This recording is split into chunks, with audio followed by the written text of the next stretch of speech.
Yo, what's up, man? What's up? It's me, it's Jono. I'm here, man. Just ready to talk to y'all today, man. It's week zero. Got the preseason game getting ready to hit tomorrow for sure. So we get ready to get a little bit of football. Not everything that we want, but just a little tease tomorrow for sure. So just here just to talk about how much of that means nothing, but it means everything. Um, Before I get started, though, just want to kind of call out a couple things, though, man. Just finished my Scott Fishbowl team, so you can hop on my page on Twitter at Johnny Main 37185 and check out my team. Obviously, leave any comments if you'd like, whatever the case may be. Got my Warrior Bowl team as well as in my second year, and that as well, second year Scott Fishbowl, and my very first year in Battle of the Sexes. Uh, I just gave that a try. Me and my daughter are in that league, so it's been a pretty fun last week and a half. Like with the slow draft going on, she's out for blood. She wants me to tell her, like, hey man, like what who should I be taking her? And I don't tell her who, but I just give her a range of players. And I thought maybe she might have been interested in a little bit of the off field stuff. She's like, no, dad, like I want to know like who is the best player. So that's been fun, man. So shout out to all those leagues for sure, man, just to kind of get things going for the fantasy season. But uh just gonna just kind of rant and rave today, man, just about a few things I got on my list, just to be able to kind of rant and rave and give you some takes on, or attempt to give you some takes on for sure. But first things first, we got number one fantasy player overall on most people's board, CD Lamb, no contract yet. A lot of stuff in the air about if he's gonna sign or what that's gonna look like.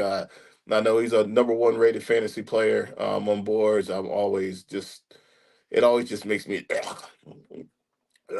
just to have to talk about contracts and fantasy players. Obviously, one player that comes to mind is Le'Veon Bell.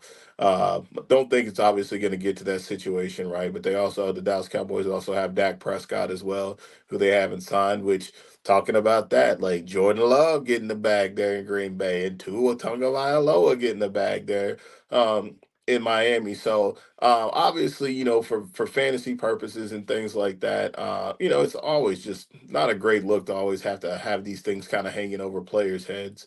Not that I have a feeling that will impact these players one way or another as far as their production, but it's always something just worth noting, especially when you're this early in the season when you talk about contracts. So you still got Brandon Ayuk in his situation with the San Francisco 49ers. He's holding in or whatever he's doing there, whatever the trend is on that.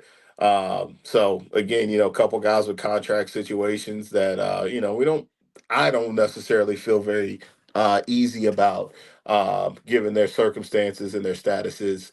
Uh, as far as getting paid. So I'll move over to my Pittsburgh Steelers, man, and Justin Fields, yo, and Russell Wilson, like the quarterback competition that everybody's been uh, talking about and knew that it was going to be a thing for sure. And a lot of people have been like, hey, like don't leave the door open for Justin Fields. I think today was their first day in pads. Justin Fields is obviously a dynamic player. He's been a dynamic fantasy player for sure. Um, so I think obviously there should be some packages for him over the course of the year, just to give this Steeler team a different dynamic, right? And you see my man George Pickens. I try not to get too excited, but some of the plays he's been making here in training camp, one-handed grabs, big time grabs. I think the Steelers corners have definitely upgraded. Obviously, Joey Porter Jr.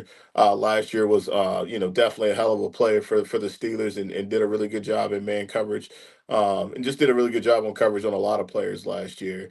And obviously, the trade that they made with the Carolina Panthers as well. To upgrade the corner position. So it's kind of hard not to get excited as a Pittsburgh Steelers fan when you start seeing George Pickens making all these plays here and knowing that he's going to be a guy that's getting a majority of those targets that were vacated by Deontay Johnson. So sneaky, sneaky, sneaky play with George Pickens and transitioning. Talking about another AFC North team, you got Lamar Jackson. Been sick. Seems to be a reoccurring thing. I don't know if it was maybe something from the Monday Night Football game a few years ago where he had to leave and come back and was all good to go. So uh, you know. Uh, the more things change, the more they stay the same. Speaking of changing, in the AFC North again, talking about the Cincinnati Bengals and their running back situation. A lot of smoke around Chase Brown, and him getting the ones reps over Zach Moss. I think Chase Brown has been somebody later on in drafts that people have that definitely like, especially in a best ball format. But very interesting situation. What's going on in Cincinnati? I don't know if it's going to be a two-headed monster or what, but obviously Chase Brown is a very explosive player. Zach Moss obviously did a lot of really positive things last year with the Indianapolis Colts. So I think that's something just for us to kind of keep an eye on.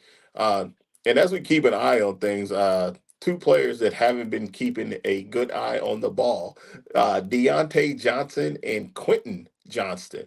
So I don't know if it's something with the last name Johnson and Johnson right now, but these two guys right now, obviously early on in camp, Quentin Johnson, this is just a repeat of what it was last year. A lot of people, didn't think that his game would translate to the NFL. He still had a hard time hanging on the passes. Deontay, obviously, it's been a thing, but it hasn't been a thing. I feel like he'll snap out of it for sure. I sure hope he does because I got a little side bet going with one of my buddies about Deontay Johnson and Adam Thielen on production for the year.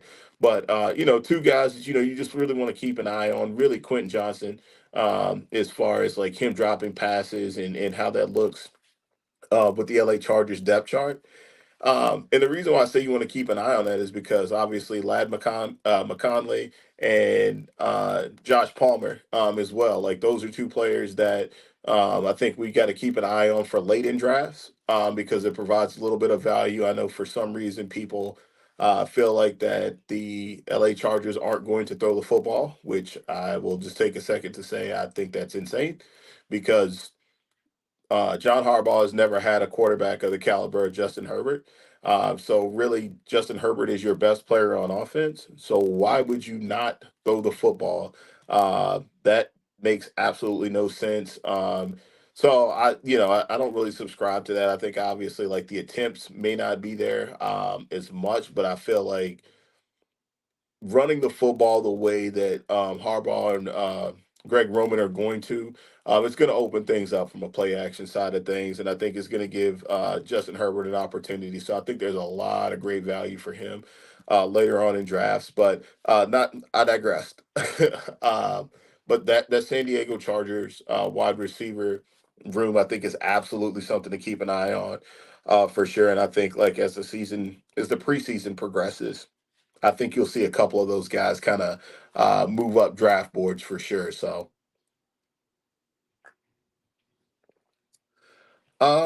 another player I want to talk about too that's gotten some interesting reviews, I should say.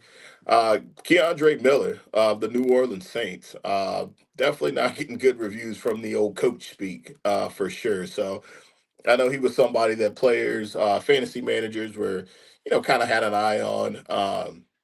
But Eric Allen, he didn't have a lot of really good things to say about him. Obviously, in his presser, right? And you still have, I believe, yeah, Jamal Williams is still there with Alvin Kamara as well. So I think it's just, just something that like we were looking at him as a guy that maybe we could get later on that could return big value for us.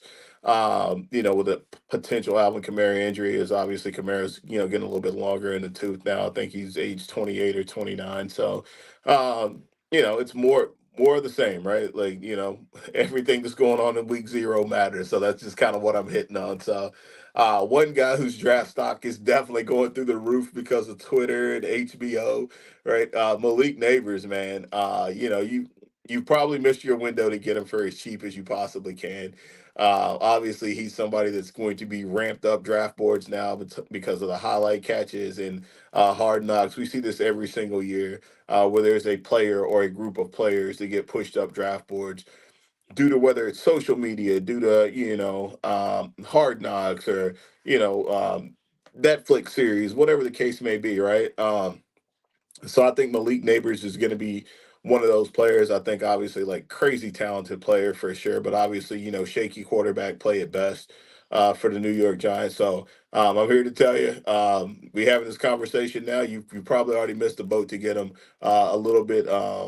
A little bit at a discounted price, and another player that I kind of in that same breath that I think, and I've said this before in a couple of my recordings, is Caleb Williams. I think is going to be another guy that 3 weeks from now we're going to be talking about that draft price raising big time. So um, then what's going on in New England, man? Like what's going on in New England? Drake May, Jacoby Brissett, Bill Belichick, Gerard Mayo. Like that's kind of a wild situation. Don't know if you caught any of the clips or not, but Gerard Mayo just saying how Bill Belichick, they haven't spoke. They didn't speak after he got the job. So interesting scenario, interesting situation. Want to elaborate a whole lot on that. Don't know a lot, don't really care, but I just think it's a very weird situation there in New England. And then there's been people talking about like, yo, is there any fantasy relevancy there in New England, right? Like I think we all know Dre Stevens. Everybody's expecting him to get a healthy workload this year for sure. But what does that wide receiver room look like, right? Like, is there any production there? I think probably best case scenario, maybe a number three. So it's just, again, very interesting situation in New England because I feel like there's got to be something there, but what is that something? Like, what is it out of those three wide receivers? We know what it is in the running game. I know over the weekend of last weekend, just kind of hanging out, hearing some things, just talking about Alex Van Pelt and tight end screens and, how the Patriots ran zero last year or won some crazy, insane number. So obviously that number is going to go up. So expecting Hunter Henry to get involved in the passing game a little bit more. So, I mean, that's a little bit of a late sleeper for anybody who's out there. And I talked about Deontay Johnson. I got two guys I want to talk about just for a brief second as well. They are great interviews. They're great for social media. Like they are like obviously the new generation of wide receivers, man. Not only are they great interviews, but I think like they're going to be very relevant for fantasy managers, and that's Keon Coleman and Xavier Legette, man. Those guys are they are something else, man. I could listen to Keon Coleman, man, like all day long in terms of like how he's just handling things and how he's just like living in the moment and just being himself, man. I love it. I love it for sure. And the same thing with Xavier Legette, man. I like what he did in college, and I think just that southern accent all the time, man. Like that's the one that gets him. If you haven't seen that clip of him just butchering February, that was money, man. For sure, for sure. So those are two guys that like I definitely got my eye on, and I think like those are two stocks that are really going to go up. Obviously, everyone knows about the vacated targets in Buffalo with Steph Diggs being gone and Gabe Davis being gone, right? So that's something to keep an eye out on. And like I said, Deontay Johnson keeps dropping the football and has a case of the dropsies. Someone is going to have to step up there, for the Carolina Panthers. Obviously, they still have Adam Thielen for sure, but Xavier Legette, man, like I think just from a talent perspective, whether it's more towards the end of the year or hell, maybe it's even earlier on in the year, but I just think he's too much of a talent to not have an impact at some point in time during the season. So. And then the Cleveland Browns, man, like the videos going viral of Nick Chubb, man, squatting fucking 800,000 pounds again after he's obviously blew his knee out completely. So obviously now he's back on draft boards for people and stuff. Jerome Ford and Donta Foreman, two guys that you can still get later on. Like Jerome Ford is still going insanely late for sure, and Donta Foreman is basically a free pick that you could have to kind of get you through the first handful of weeks at their running back spot. But I just thought it was interesting seeing Nick Chubb come back. I say come back, but being able to squat, whether it's 800 pounds or seven, whatever it was, from obviously that serious injury. So that's a really interesting situation for sure. And then we got, the quarterback situation that like nobody cares about, but I think we should all really be caring about. And that's the one in Minnesota because I've said this part again, like, right, like if you were in on Justin Jefferson, you need to be paying attention to this quarterback situation. I am not all the way bought in, and I've recorded this. I've put it on video that like I am not all the way bought in on Justin Jefferson being a the top wide receiver. I think his ADP is obviously starting to slip a little bit. And I think there's still questions about receivers that you would take over him.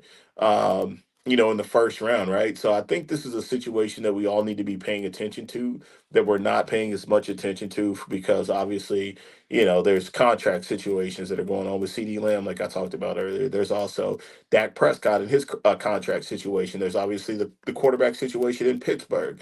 There's another, I wouldn't call it a quarterback situation, but, you have New England and their quarterback situation, and you have Denver and what's going on there, like with Bo Nix. So I think it's one that like we need to be paying more attention to than we are. So that's just my take on it, right?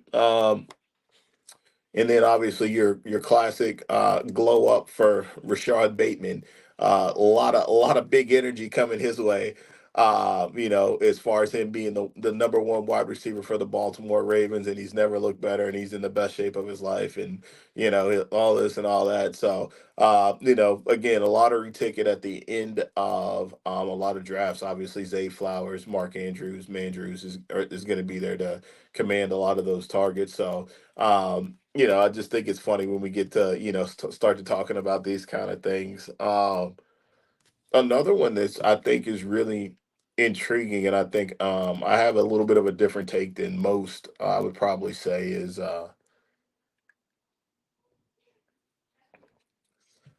um, Aaron Rodgers and Garrett Wilson. And you've probably seen videos of them being very animated on the sidelines with each other. 'Cause I think one of the videos popped where Brees Hall ended up coming over there and just kind of hanging out and listening to the situation, I guess. I love that, man. Like I think that is a great relationship that they have to be able to communicate with each other like that, and to be passionate like that. For me, when I see that video and I see how animated both of them are, that just tells me they both want to be successful. They both want to win, obviously, right? But even just that interaction right there, right? Like that shows me that they're looking for perfection. And Garrett Wilson was somebody that was kind of like, eh, eh. But like he's somebody now that like I'm looking at through a different lens now. And I think it's great, for them to be able to kind of get that out right now. And I feel like there's a lot behind that, just in those interactions. And I personally like to see that. And I would imagine those two guys, both as competitors and guys that want to go out and be successful and do great things, I would imagine they both appreciate that at the end of the day. And one of the last things I'll leave everybody with in week zero. Rasheed Rice.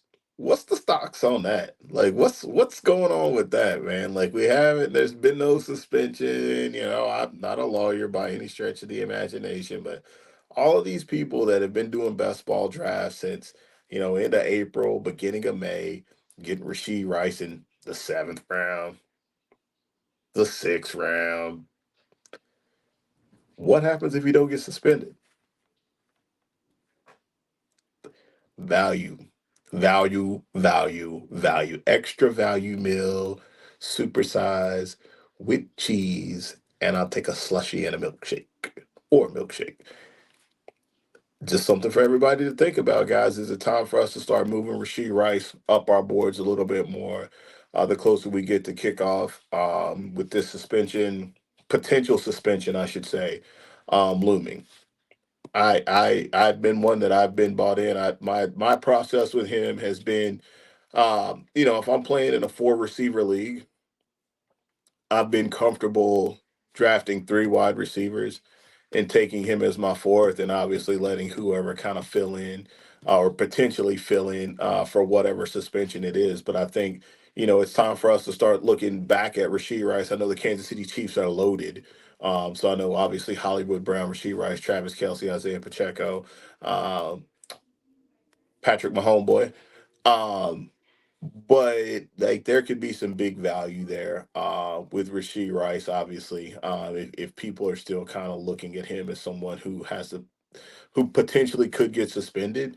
So yeah, man, like that's what I got. I'm almost done here, but I'm pretty pumped because next week I'm heading to the Fantasy Football Expo, so I'm pretty jacked about that just to be out and about with like all these great content creators and people in this space or whatever who have really kind of motivated me and encouraged me to get into the space or attempt to get into the space as well. So just pretty pumped about that. So we'll see how that goes. I'll be getting back on, man, to kind of let everybody know like my take of it, and I would imagine it's probably going to be incredibly freaking awesome. Would be my take, but um, yeah, man, just wanted to hop on here and just talk about all the things in week zero that are probably going to mean nothing, and just keep kind of just a running tab of what it looks like for this 2024 season. So once again, man, it's me. It's your boy John O.